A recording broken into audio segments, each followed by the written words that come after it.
Welcome to Channel 18 once again, and we have with us our guest today, the Harwich Conservation Trust.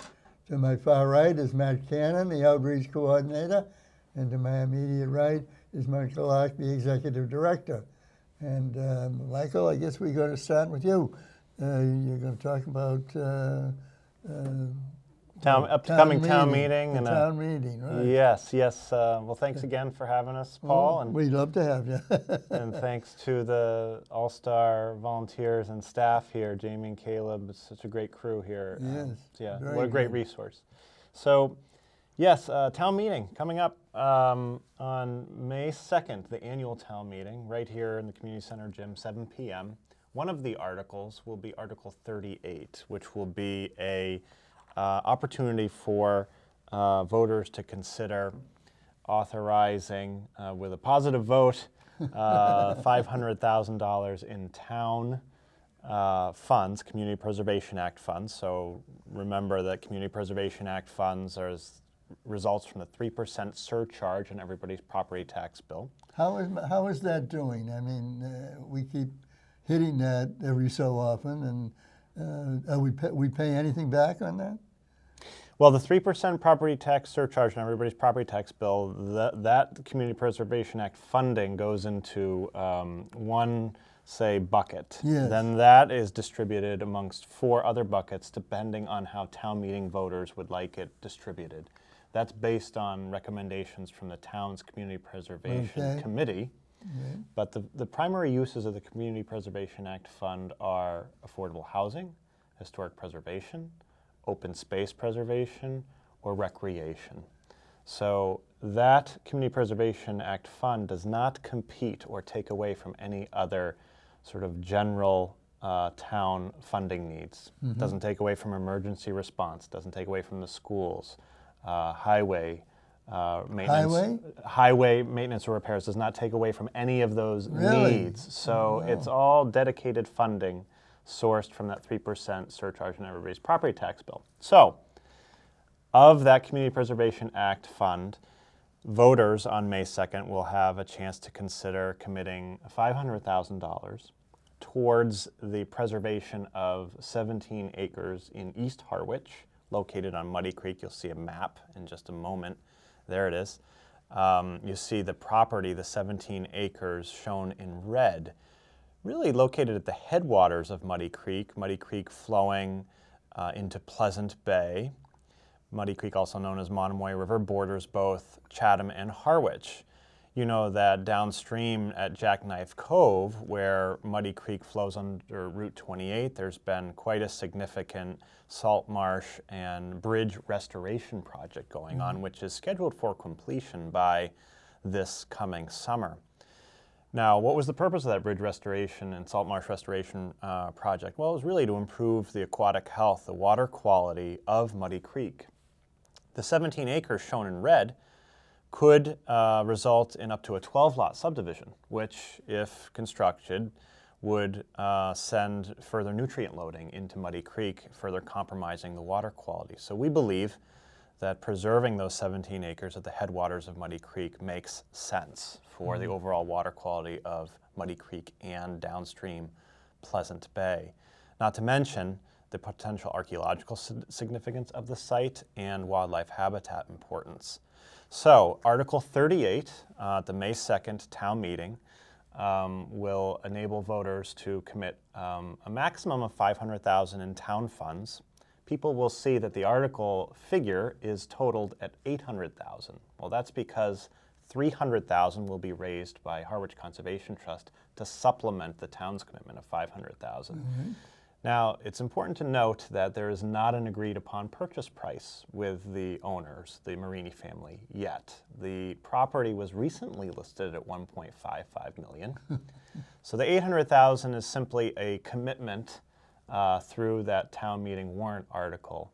And once we get to the purchase price, whatever the difference is between the purchase price and that $800,000, $500,000 of which is from the town in that Article 38, the balance will be raised by Harwich Conservation Trust. And what's unique about this project is that in this case, Harwich Conservation Trust will actually own the property, and the town will receive a conservation restriction over the land. It's sort of switched from what we usually do in our partnership with the town. I see. Okay.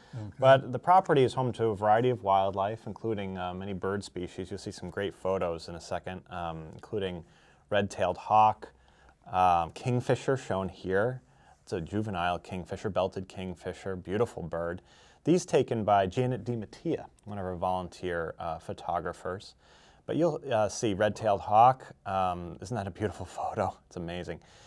You'll see heron along the wetland edge of the property. The property includes 1,400 feet of shoreline along Muddy Creek, a couple acres in Chatham, and the bulk of the acreage, 14 acres in Harwich, and even, of course, these clever raccoons needing our undisturbed woodlands to make their home and forage and shelter.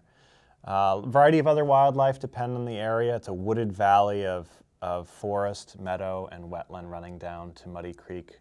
We hope we can get a positive vote from voters at the May 2nd town meeting. Save the date, and there'll be more information on our website, harwichconservationtrust.org. Now, does each department make a payment occasionally?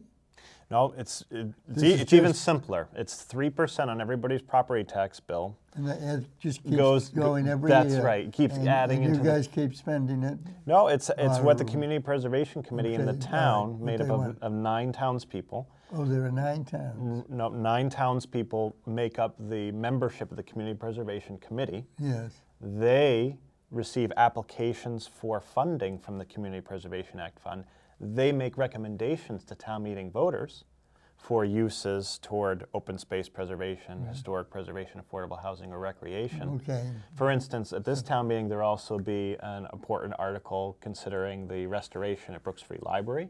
So this is a fund that could grow. Oh, continues to grow and continues to be withdrawn on to fund these important projects across town. Do we know how much is in the fund? You have to check with the town treasurer. The town treasurer, you know, they would let you know how much is in the fund. It's an amazing resource to advance these different important projects. It sure is. Yeah. And there's no repayment.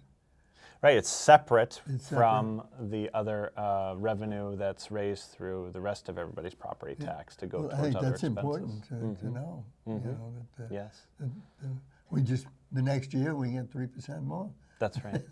Yes. Yeah. Very good. Matt, what do you got on the packet here? Herring Count 2016. This is our 8th year of hosting volunteers that count river herring that migrate up the Herring River.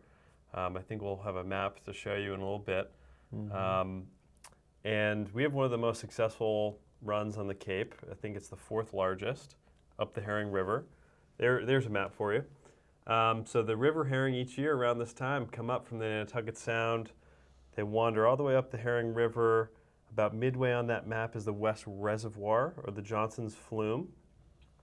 And then they make it even farther up to Hinckley's, Seymour's, or Long Pond. So we count around the Hinckley's Pond area, and we have about 50 volunteers a year. A lot of those are Monomoy High School students, which are very helpful. We really appreciate that partnership. And they get an estimated run size. We work with the Association to Preserve Cape Cod, and those numbers all go to the Division of Marine Fisheries. And there are people at the Division of Marine Fisheries that use these numbers to see how this population, which is a species of special concern, the river herring, is doing. So it's a really important citizen science project. There's another picture for you of the river herring right before the flume. Where does the Herring River begin? At the Nantucket Sound. I don't know the best landmark for you, but I mean, that's the mouth of the Herring River where it flows into That's where it Nantucket ended, Sound. no?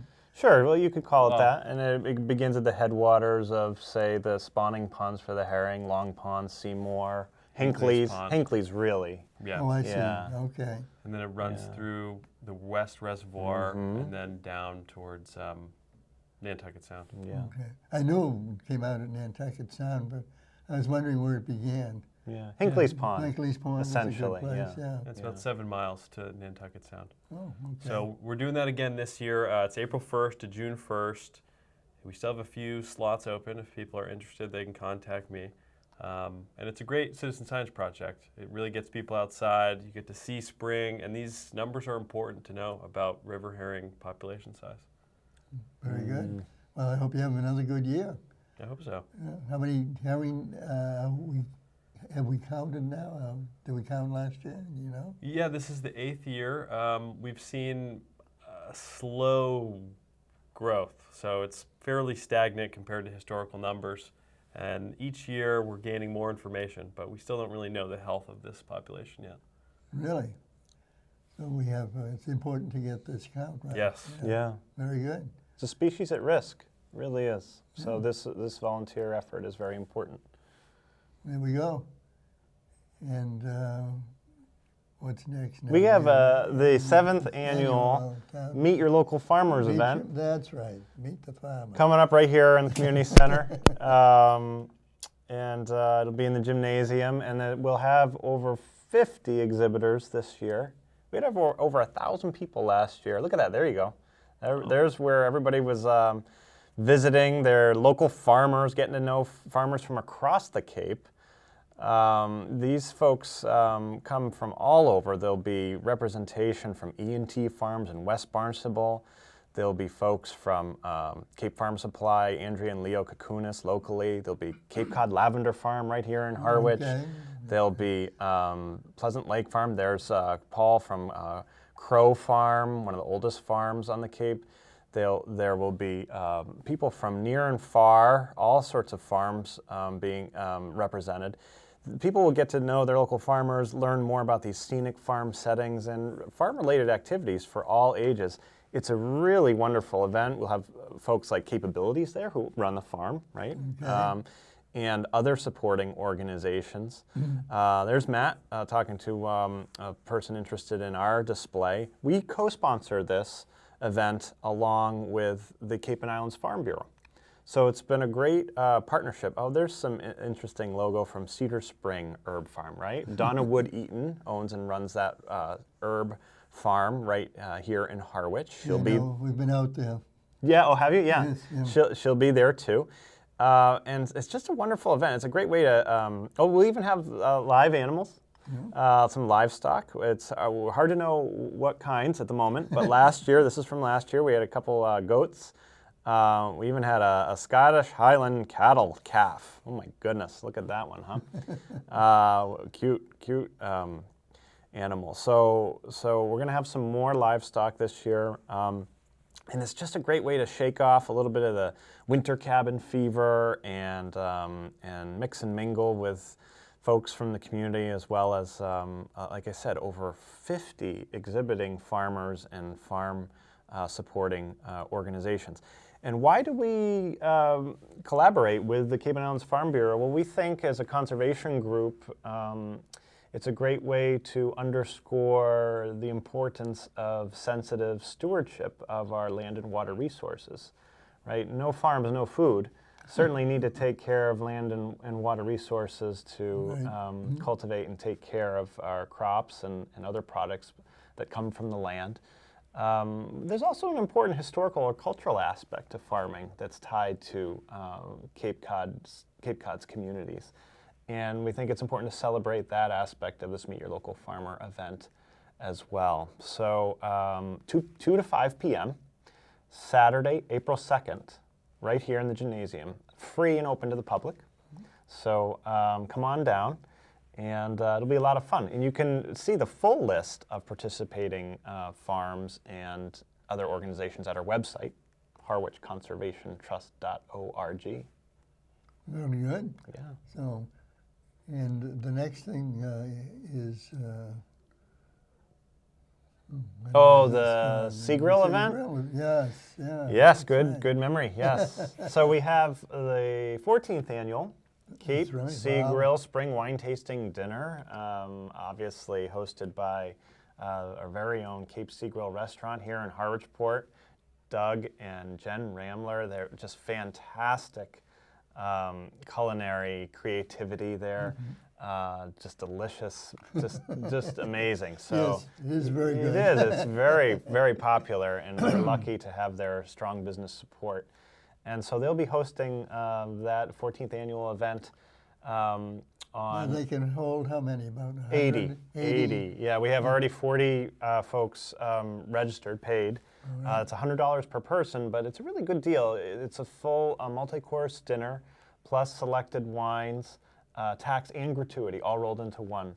And so you can find out more about that event and reserve online by credit card at our website, harwichconservationtrust.org. It's Sunday, May 1st. 5 p.m. at the Cape Sea Grill. So that's pretty close. Yeah, coming up, and all proceeds benefit our land saving work. So There you go. that's great. And you usually have a sellout, don't you? Yeah, actually, and actually, it's been happening a couple weeks even before the event, the past couple of years. So we hope to see people there. It's a lot of fun. Yeah. Very good. Now, are you still having walks at all? We do. We are sponsoring a Native American History Walk series in partnership with the Native Land Conservancy, Brewster Conservation Trust, and Dennis Conservation Trust this year. Yeah, you have And the 3-point walk. that's right, and that's on our website as well, so people can learn all about that. And when does that take place? April, successive Saturdays in April, April 9th, 16th, and 23rd, one in each of those towns. So the kickoff will be in Harwich. Yes. The next walk site will be Brewster, and the final one in Dennis. Interesting, Paul. And that's It's a already historic sold out. walk, right? It's a historic walk. Is that right? Yeah. So it's been so popular that it's already sold out. So, but people can add their name to the waiting list. Just visit our website, harwichconservationtrust.org, and we'll add your name to the waiting list in case any space is free up. Very good. Yeah. Well, you sound like you have a very busy schedule. Yes. So, well, best of luck to you. Thanks, Paul. Thank you.